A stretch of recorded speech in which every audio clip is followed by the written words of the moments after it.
है पर्यटन विभाग के लिए। आज मंत्रिमंडल की बैठक में हम लोगों की बिहार पर्यटन की नीति निर्धारण हुआ है। नई टूरिज्म की पॉलिसी आई है बिहार में।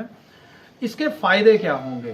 पहली बात कि ऐसा हुआ है, लेकिन इसके फायदे क्या होंगे? सब लोग ये सोचते हैं कि इस तरह का बड़ा अगर कोई पॉलिसी डिसीजन हुआ है तो उसका फायदा क्या होगा।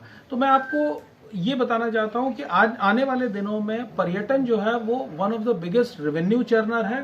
प्लस यहीं से हमारे आने वाले दिनों में जो नए जॉब्स निकलते हैं, लोग आत्मनिर्भर होकर स्वयं अपने लिए स्वनियोजन के माध्यम से भी जॉब्स क्रिएट इस सेक्टर से हो सकते हैं।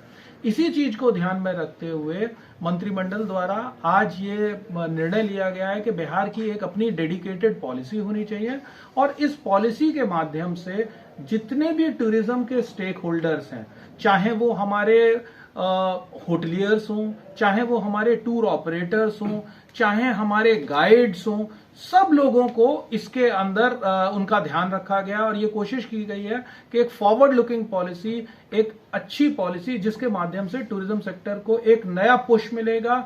हम लोग टूरिज्म के क्षेत्र में नई नई योजनाएं ला पाएंगे इस पॉलिसी के माध्यम से।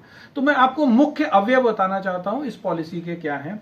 सबसे पहला जो अवयव है कि कोई भी व्यक्ति आज की तारीख में अगर टूरिज्म के सेक्टर में प्रोजेक्ट लाना चाहता है, यानी कि वो नया होटल बनाना चाहता है, रिसोर्ट बनाना चाहता है, कोई थीम बेस्ड अपना रेस्टोरेंट बनाना चाहता है, कोई एंटरटेनमेंट जोन बनाना चाहता है, एडवेंचर पार्क बनाना चाहता है, कोई भी चीज जिसके माध्यम से पर्यटन को फायदा मिले, ये हमने अनेक्स्चर में सारी एक्टिविटीज को एक एक करके बिल्कुल हम लोगों ने स्पेसिफाई किया है ये कौन सी एक्टिविटीज होंगी।